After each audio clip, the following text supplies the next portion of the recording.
అందరికీ ఈరోజు సండే కదా, నేనైతే చికెన్తో తినడానికి జొన్న రొట్టెలు చేశాను.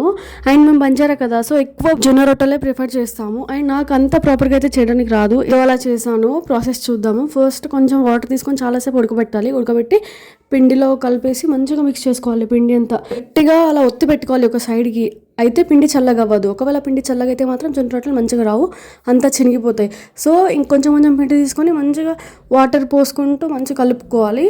చాలా మెత్తగా కలపాలి, లేకపోతే మంచిగా రాదు. కలుపుకొని ఇలా ఉండలాగా చేసుకొని పొడి పిండి చల్లుకొని ఇలా ఒత్తుకోవాలి. రౌండ్గా కొంచెం పెద్దగా ఒత్తుకొని పిండిని ఏ వైపు అయితే పీటకు పెడతామో ఆ వైపు ఎక్కువ పొడి పిండి తీసుకోవాలి. అయితేనే అది కింద పీటకి అతుక్కోదు, మంచిగా ఫ్రీగా తిరుగుతుంది. సో నేను వీడియోలో చూపిస్తున్నట్టు అలా మంచిగా రౌండ్గా తిప్పుకుంటూ చేయాలి, మంచిగా అవుతుంది. అలా మీరు ఎంత పిండి తీసుకుంటే అంత పెద్దగా అవుతుంది. అండ్ తర్వాత దాన్ని తీసుకెళ్ళి పెనం మీద పెట్టాలి. అండ్ ఇక్కడ పెనం చాలా వేడిగా ఉండాలి, లేకపోతే సరిగ్గా అవ్వది.